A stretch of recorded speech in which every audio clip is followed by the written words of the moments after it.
నమస్తే అండి. అనుశ్రీ థాట్స్కి స్వాగతం. ఈరోజు జీవిత సత్యాల్లో మనం మాట్లాడుకోబోయే టాపిక్ పేషెన్స్, సహనం. సహనం నిశ్శబ్దమైన ఒక శక్తి. సహనం అంటే ఓటమిని ఒప్పుకోవడం కాదు.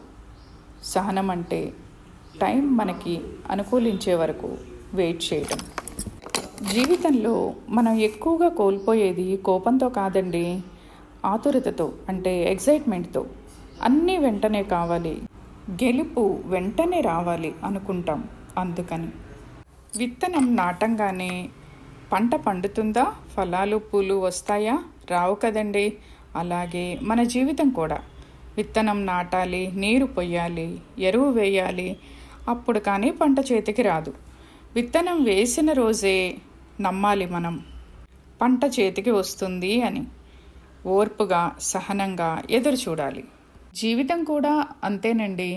కొన్నిసార్లు సమస్యలు వచ్చినప్పుడు సహనంగా కొంత టైం తీసుకుంటే మెరుగైన ఆలోచనలు వచ్చి, సమస్యల మీద స్పష్టత వచ్చి, పరిష్కారాల దిశగా ప్రయాణిస్తాము. ఇక్కడ ఒక కథ చెప్పుకుందాం. ఒక గురువుగారు తన శిష్య బృందంతో యాత్రకు బయలుదేరారు. దారి మధ్యలో వారికి విపరీతమైన దాహం వేసింది. గురువుగారు ఒక శిష్యుని పిలిచి, నాయనా, దగ్గరలో పంట కాలువ ఉంది, నీరు తీసుకురా అని పంపారు. శిష్యుడు కాలువ దగ్గరికి వెళ్ళేసరికి అక్కడ పశువులను కడిగేవారు, బట్టలు శుభ్రం చేసుకునేవారు కనిపించారు. వారి కృత్యాలతో నీరు కలుషితంగా, బురదగా కనిపించింది శిష్యునికి. అదే విషయం గురువుగారికి వచ్చి చెప్పాడు. దానికి గురువుగారు కాసేపు సమయం తర్వాత, నాయనా, మళ్ళా వెళ్ళి చూసి నీరు తీసుకురా అని చెప్పారు. శిష్యుడు అన్యమనస్కంగానే బయలుదేరాడు పంట కాలువకి. కానీ పంట కాలువలో నీరు చూస్తూనే ఆశ్చర్యపోయాడు శిష్యుడు. బురద, ఇసుక అంతా కిందకి చేరి నీరు స్వచ్ఛంగా పారుతోంది. కుండలో నీరు నింపుకొని గురువుగారి దగ్గరికి చేరాడు. గురువుగారు నవ్వి, సమయం, సహనం ఉంటే అన్నిటికీ, అన్ని సమస్యలకు పరిష్కారం దొరుకుతుంది నాయనా అన్నారు.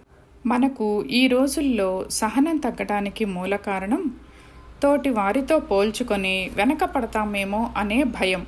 అసహనం సంబంధాలను పాడు చేస్తుంది. కోపంలో, భయంలో తీసుకున్న నిర్ణయాలు చాలా మటుకు తప్పుగానే ఉంటాయి. సహనం వినడం నేర్పిస్తుంది.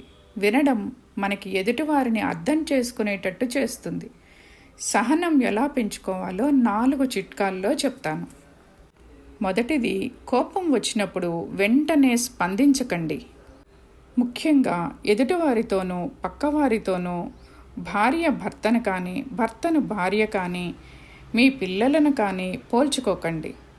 ఇక్కడ ఎవరి పరిస్థితులు వాళ్ళవి, ఎవరి స్థితిగతులు వారివి. చాలా మటుకు వైవాహిక సంబంధాల్లో డిఫరెన్సెస్ వచ్చేది ఫైనాన్షియల్ ఇష్యూస్తోనే. మీ ఫైనాన్షియల్ పరిస్థితి పరంగా మీరు ఆలోచించటం, ఫైనాన్షియల్ బ్యాలెన్సింగ్ చేసుకోవడం, హంగులు ఆర్భాటాలకు పోకుండా ఉండడం చాలా మటుకు మంచిది. సహనం అంటే అశక్తత కాదండోయ్, అది ఒక బలం. మీరు ఎంత సహనంగా ఉంటే అంత బలంగా తయారవుతారు ఇన్సైడ్లో. నెమ్మదిగా నడవడం ఓటమి కాదండి. ఆగగలిగిన వాడే దూరం వెళ్ళగలడు. సహనం బలహీనత కాదు, అది నిశ్శబ్దంగా వచ్చే ఒక విజయం. ఇటువంటి మంచి మాటల కోసం ఛానల్ నచ్చితే లైక్ చేయండి.